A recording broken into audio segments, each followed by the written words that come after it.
At recent job fairs across the country, plenty of job seekers have turned out hoping to get hired amid a sharp slowdown in employment. One economist captured the mood by saying he does not believe we are in a recession, but clearly the economy is struggling out of the gate in the early part of this year. Another hopeful voice shared that despite the difficulty, there remains a sliver of optimism. She does not know exactly why, but a part of her genuinely believes that with her skill set, someone will notice her, someone will return a call back. That persistent hope is something many are clinging to, even as the numbers paint a stark and intimidating picture. Another frustrated applicant mentioned they have applied for maybe 400 or 500 plus jobs, a figure that echoes a growing sense of desperation. Welcome back, everyone. Canada, once seen as one of the safest economic havens in the world, is now sending shockwaves across the globe. Jobs are disappearing, hiring is freezing, and millions are quietly slipping into survival mode. What is happening inside Canada's job market right now is far worse than most people realize. The latest statistics show the national unemployment rate dropped slightly to around 6.5%, while the youth unemployment rate was hovering near 13%. Something unusual and deeply concerning is happening inside Canada's economy right now. On the surface, things may not look like a full-blown crisis. There is no sudden collapse, no dramatic market crash dominating headlines every single day.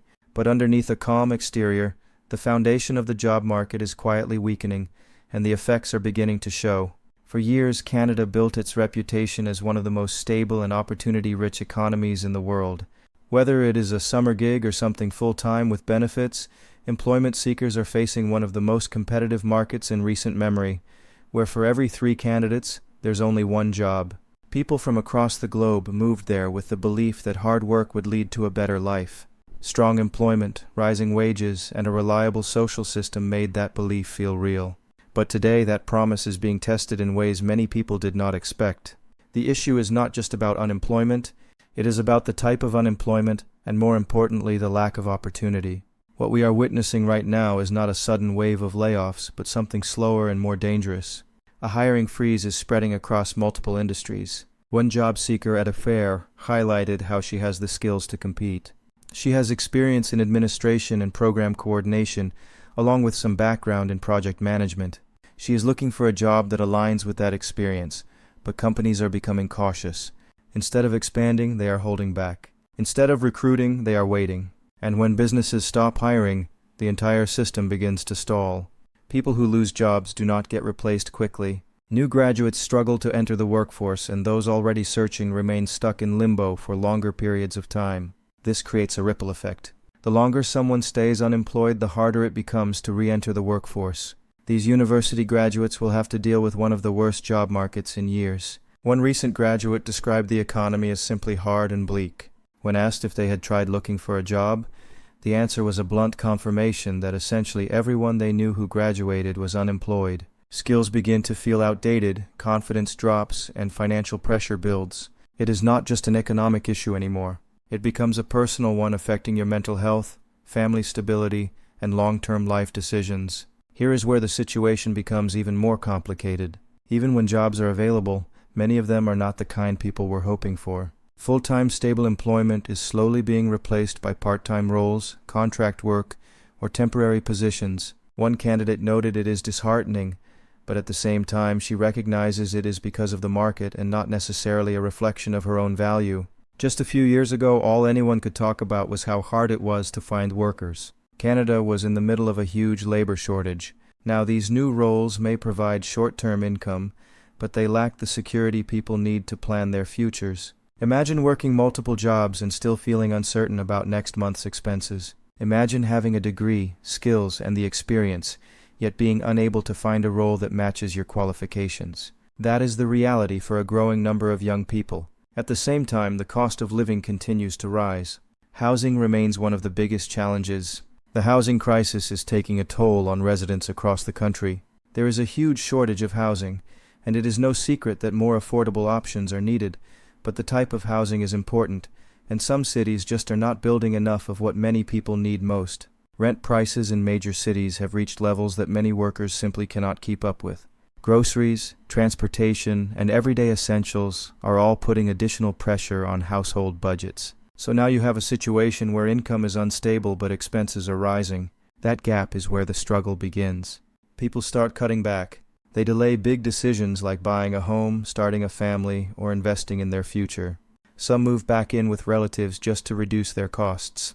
After a sluggish previous year, the real estate market is on shaky ground, and what you get depends on where you are. Experts are expecting only a marginal increase in sales, something just over 5%, which is not a huge increase at all. Others take on debt just to maintain a basic standard of living.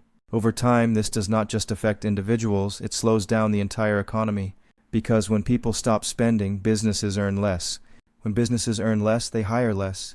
And when hiring slows down, the cycle continues. Now consider one of the most affected groups in this situation: young people. For recent graduates, entering the job market has become increasingly difficult. One graduate finishing a degree in electrical engineering has already applied for hundreds of jobs but has had no luck so far. He struggles with the logic of entry-level positions requiring 0 to 1 year of experience, only to be told they found more experienced candidates. Many are leaving universities with high expectations only to face a reality where opportunities are very limited. Entry-level positions are fewer, competition is higher, and experience requirements continue to rise. This creates a frustrating cycle. You need experience to get a job, but you need a job to gain experience. For many young Canadians, breaking into that cycle is becoming harder than ever. The unemployment rate for university, college, and trades graduates who are under 25 is just over 11%. As a result, a significant portion of the younger population is either unemployed or underemployed. They are working in roles that do not match their education or potential, simply because better options were not available. This is not just a short-term issue, it has long-term consequences. When young workers fail to establish stable careers early on, it can impact their earnings, their savings, and financial security for years to come. Employment numbers were very high coming out of the pandemic, which probably was never going to last. Eventually, businesses did manage to find staff, or they just got used to doing without them. Following that, the interest rate hikes put in place to slow inflation probably also slowed overall economic conditions with impacts on hiring appetite. The challenges do not stop there. Another major factor contributing to this situation is population growth. Canada has been welcoming a large number of immigrants in recent years, which has helped support economic growth in many ways. However, job creation has not kept pace with this increase in population. That means more people are entering the workforce, but not enough jobs are being created to absorb them. This imbalance leads to increased competition for available roles. The temporary foreign worker program is facing criticism from all sides. Some think the program should be reformed, while others think it should be cut altogether, raising the question of whether the country needs it. Employers have more candidates to choose from, which can drive down wages and make conditions more demanding. For workers, it means fewer opportunities and tougher competition. At the same time, businesses are dealing with their own uncertainties. Global economic conditions, trade disruptions, and shifting demand patterns are making it harder for companies to plan for the future. When uncertainty rises, investment slows. And when investment slows, job creation suffers. Small businesses that might have hired 2 people are scaling back to just 1. If you multiply that by thousands of businesses, that becomes a 50% drop in hiring intent. Not only are employers more cautious about hiring, there is also lots of competition for the jobs that are available. In recent years, the population of young people has been growing even faster than the rest of the population, partly because of the rise in non-permanent residents. There is also a deeper transformation happening beneath the surface. It is one that many people are only beginning to understand. The nature of work itself is changing. Technology, automation, and artificial intelligence are all reshaping industries at a rapid pace. Jobs that once required human labor are becoming automated, while new roles demand entirely different skill sets. This creates a mismatch between the skills workers have and the skills employers need. Many individuals who are overqualified for entry-level roles that are traditionally filled by youth or recent graduates are taking on secondary jobs to sustain themselves with the inflation and rising cost of living. This bumps out people who are fresh out of school. For some, this means having to retrain or learn new abilities, but not everyone can adapt quickly. Not every industry provides clear pathways for transition. So while opportunities may exist in certain sectors, they are not always accessible to those who need them most. This adds another layer to the problem. It is not just about the lack of jobs, it is about the lack of fit between workers and opportunities. Some of the more routine, mundane tasks that used to be filled by a summer student or a co-op student are now being automated or outsourced to artificial intelligence. It is hard to know just how much that is actually happening, but it is certainly one challenge previous generations never had to deal with. We are seeing a decrease in the entry-level opportunities for young people to enter their professions of choice. When an economy loses momentum, everything becomes more fragile. Businesses become cautious, consumers become careful, and governments face increased pressure to respond. Growth is what fuels job creation, and without strong growth, the labor market struggles to recover. This is why the current situation feels so uncertain. It is not a sudden crisis that can be fixed overnight. It is a gradual shift that requires time, policy changes, and economic adjustment. The trade war with tariffs imposed by international partners has officially put retaliation on the table. That back and forth over trade and tariffs has not exactly been great for the economy. When businesses face uncertainty, they sometimes will pause hiring entirely. Governments are aware of these challenges and have introduced programs aimed at supporting employment, especially for young people. Training initiatives, job creation strategies, and economic stimulus efforts are all part of that response.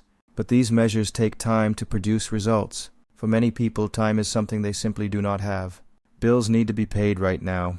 Rent is due next week. Groceries are needed immediately. That urgency is what makes this situation feel so real and so serious. One job seeker described maintaining a spreadsheet of all the jobs applied to within a 2-month period, a list that numbered over 80, and she only heard back from 2 of those, both of which were gig jobs with no stability. Just a few years ago, Canada had a shortage of workers, but now hiring is down. Because while economists debate whether this is a slowdown or a transition, ordinary people are already feeling the impact on their daily lives. They are adjusting their expectations, rethinking their plans, and in many cases, simply trying to get through each month. This is not just about data or percentages. It is about a shift in how people live, work, and plan their futures. Canada is not facing a collapse, but it is facing a challenge. The unemployment rate for young people aged 15 to 24 is more than 14%. That is 1.4% higher than last year and double the national average. You type in what you want, like part-time or full-time, and then where you are from, and while online platforms might make the job search smoother, economists say it has not been this slow for young people in over a decade. It is a challenge that tests economic resilience, policy decisions, and the ability to adapt to a rapidly changing world. The question now is not whether the job market is struggling. That part is clear. The real question is what happens next. Will hiring pick up again? Will new industries create enough opportunities? Will wages catch up with the cost of living? Or will this period of stagnation continue, gradually reshaping the expectations of an entire generation? The sentiment on the ground is grim, described simply as a hell of a mess right now. The cost of living is making it harder to get by and leaving little hope for the future. People talk openly about possibly leaving the country, asking why they should stay just to be overtaxed and underserviced, with a healthcare system that is suffering, an education system under pressure, and a government that feels bloated. A new poll found that a significant majority of residents in one major province feel financially paralyzed due to rising costs. If the current trends persist, the impact will not be temporary. It will define how people work, how they earn, and how they live for years to come. What makes this situation even more concerning is how quietly it is unfolding. There is no single moment people can point to and say, "This is when everything changed." Instead, it is happening gradually, job by job, decision by decision. One company pauses hiring, another delays expansion, another cuts back hours. Many people anecdotally feel like their income is not going up, but costs, even if the inflation rate is lower now, are still climbing.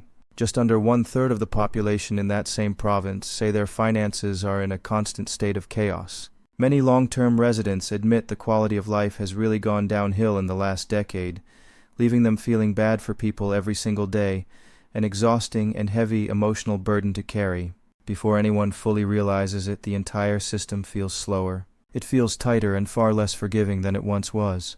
This kind of slow-moving shift is often more dangerous than a sudden crisis because it gives the illusion that things are still under control until the pressure becomes impossible to ignore. If this trend continues, the long-term consequences could reshape not just the economy but society itself. The memory of living paycheck to paycheck is visceral and stressful, and the looming threat of tariffs from the United States threatens to make the situation much worse. Despite the doom and gloom, financial professionals say there are ways to manage debt and expenses. They draw a parallel to health, noting that if this was a medical situation, you would be talking to a medical professional, and people are being encouraged to use the same proactive approach for their financial health. A generation that struggles to find stable work may delay building wealth, investing, or even settling down. Businesses may adapt to a reality of lower growth and reduced demand. Over time, what was once considered temporary difficulty could become the new normal. The real concern is not just where Canada stands today, it is where it might be heading if meaningful change does not arrive soon enough.